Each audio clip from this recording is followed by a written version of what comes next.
How's it going, everybody? Today we're going to be looking at the Imperial Praetorian Guard as featured in the Mandaloiran TV series. So something to note about this particular figure is it is actually specific to that show. This is the helmet design and the overall look and whatnot that was shown in that show. So the Imperial Praetorian Guards that had a different helmet design made their debut in The Last Jedi movie, which was the second of the sequel series, kind of the post-Return of the Jedi series. And as far as the Mandalorian goes, these guys were on screen for maybe about 2 minutes at the most. They literally walked on the screen, did their business, and then walked right off, which was pretty much a one and done scene. I don't have a whole lot of information on the history of the Praetorian Guards. There's something, as far as I understand, sort of like a step above the Imperial Royal Guards. But regardless, they have a pretty cool armor design and they were used in a very specific way. So yeah, let's just jump right into this review. We'll take a quick look around the box here.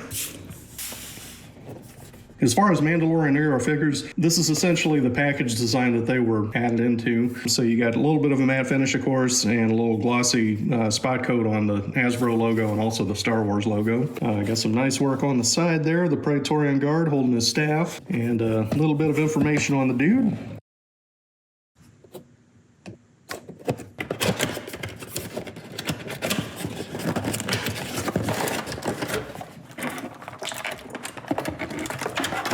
So you got a kind of a chain whip here.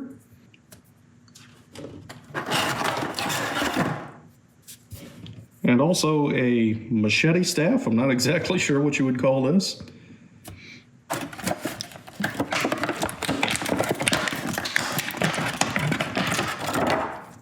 And the figure itself. Very cool. Yeah, so we got a lot to look at here. So yeah, taking a closer look at this figure sculpt, it's pretty decent. Overall, the design, and that's just the nature of the character, of course, is that it's a little bit on the basic side. The sculpting is very streamlined. You know, there isn't a whole lot of detail to the helmet and the armor chest piece and, you know, kind of mid-torso section. Not even any sculpting on the back portion here. It does have that typical, you know, dot dash pattern, whatever you want to call that. This, like, typical for stormtroopers or whatever. But it doesn't have any additional sculpting, so there's no hump of this thing sticking out or whatever. So overall, I think it's a pretty cool character design. Shoulder pauldrons there are kind of on a newer style. It's not even a C-clamp. It's sort of like attached on the inside of the shoulder or whatever. Yeah, so there's like a rubber ring on the interior that's sort of stuck on the inside there, and that's what it's attached to. So interesting. What that does is it gives you a full range of motion with the shoulder, so you could go all the way up if you need to. I mean, it's on there as a separate piece, but it will definitely allow the figure to pose as freely as you need it to. Yeah, some interesting details all the way around. You got the typical kind of a stormtrooper style belt with the little pack squares, whatever you want to call that. Some interior armor plating, and of course the chest piece again. Got some interesting sculpting there on the gauntlets and the gloves. Very nice detailing even down to the fingers. Cloth texture on the glove, you know, it's all very nice. So looking this thing over, one thing I'm really not sure about myself is the cloth cape. Now the thing is, from my perspective as a collector, I'm still fairly new to the Star Wars Black Series, and most of the other figures that have any kind of a trench coat or a waistcoat or something like that have come with like a plastic cloth emulation or something like that,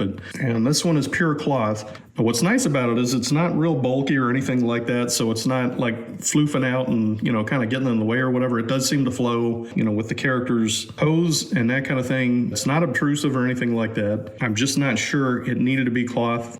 2 hours later. Looks like I had this little piece stuck on here. Need to get rid of that, I guess.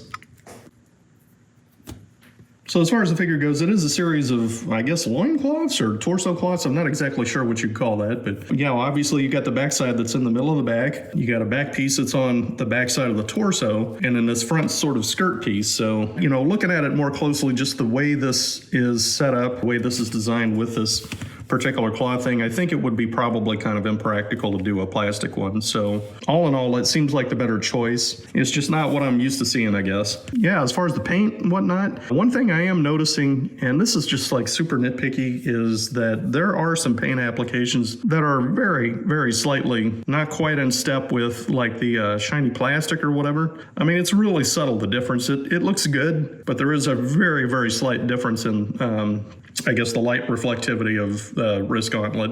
And come to think of it, looking at it more closely, I think that's the only painted red part. The rest of this, at least as far as the forearm and the bicep and whatever, that's actually all red plastic. It's actually the brown parts, the cloth parts that are painted. So it's really hard to tell. They did a pretty good job of covering that paint job up. So you do have some consistency as far as like the armor, as far as that goes. So that was kind of a smart design and engineering decision, I think. Yeah, but beyond that, I think the figure details are pretty fantastic. And again, just kind of given the nature of this particular character, the design is kind of basic, but I feel like it's on point. Now, as far as its posability goes, just taking it straight out of the box, if you saw right away, it does not seem to have any issue at all getting into some seriously cool action poses. I mean, it's got everything you need, pretty good range of head motion. Yeah, so there's something interesting too, is unfortunately, with this helmet design, they didn't go any extra effort like they do with the Mandalorians to give it sort of a jawline on the inside of that or whatever. So just raising that as an example,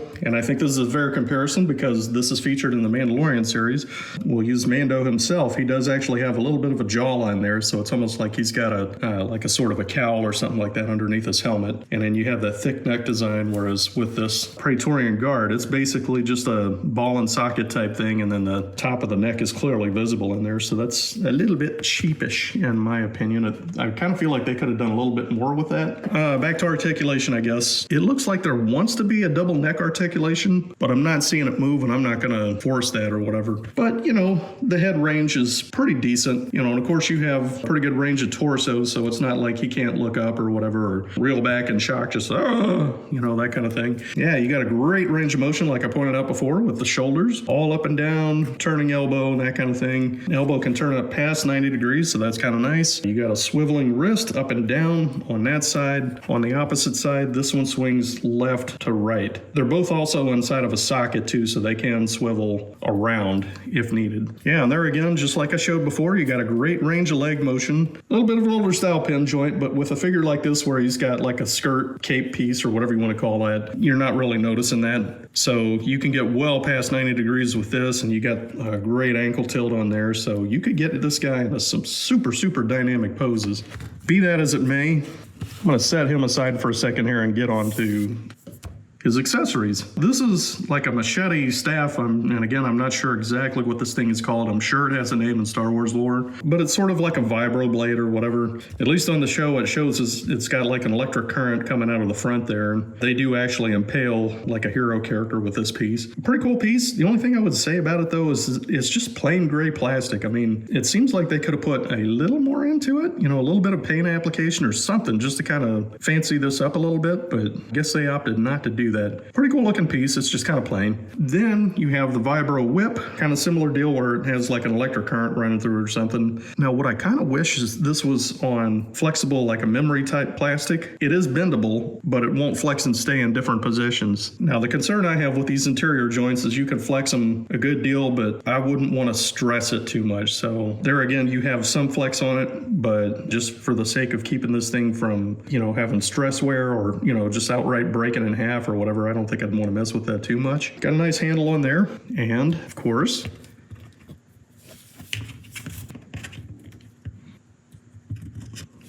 he can wield that whip like a boss. That's pretty cool. Get him in his two-handed staff pose.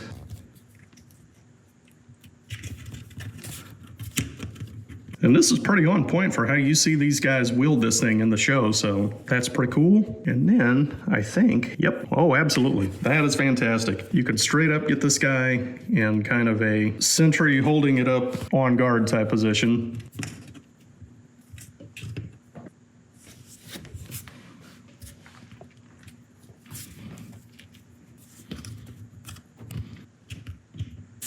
That is pretty cool. All right, so moving on to a figure rating. As far as this rating system goes, this is a rating system of 5 categories with up to 5 points each for a total potential score of 25 points. I would say there's nothing terribly inaccurate about this figure that I can tell. Again, it's a pretty basic Imperial armor type design. There's nothing that really stands out about it to me necessarily either. It's built basic, but it is built pretty well. As far as articulation, I mean, it's on point. You could do pretty much anything you need to do with this figure. My only slight beef is there's just a little bit of head movement that isn't quite represented there. I'm not exactly sure if it has a double neck articulation or not, but there again, the torso bend does make up for that a little bit. As far as accessories, it's a pretty standard set. I would count the cloth cape as part of that, at least from pulling it out of the package and playing around with it. I get why they went with cloth instead of plastic. That makes a lot more sense to me. So that's pretty well thought out in my opinion. I just have a minor little beef with the basic gray plastic, the machete staff, whatever we're calling that. And the vibro whip is fine. I just have a little bit of concern about that flexible plastic that may stress and possibly break over time. The quality of this figure is totally fine. It's not exceptional. It's not a super standout type figure, but it's pretty darn good. And as far as the figure accuracy, there's nothing here that strikes me as inaccurate necessarily, but given the overall aesthetic, I'd say it's not a standout piece, kind of what I alluded to before, compared to other Black Series figures. So overall, I'm going to give this figure a 17 out of 25 score. So that's my look at the Imperial Praetorian Guard. Yeah, I really like this guy.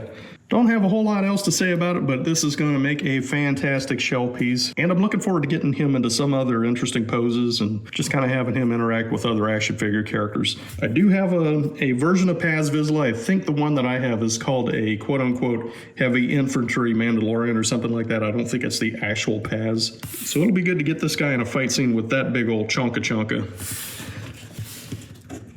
At any rate, that's all I got for you today. Thanks for taking the time to watch this review. If you made it this far, please take a moment to leave a like. Leave me a comment, because I always like hearing from people, what they think about these videos. Certainly we'll have plenty more to come, and there again, I do have my other review series, the Beast Box review series, working on a major one that is a big crossover, very complicated to edit together because there are a lot of transformation demos and that kind of thing. I may do another Beast Box video in kind of the interim, just because that one has taken so long to edit down. Anyways, yeah, we'll certainly be back with more content here within the next week, I would think, more than likely. One way or the other, I'll be looking forward to talking to you again. Enjoy yourself. Have a great week. Take care.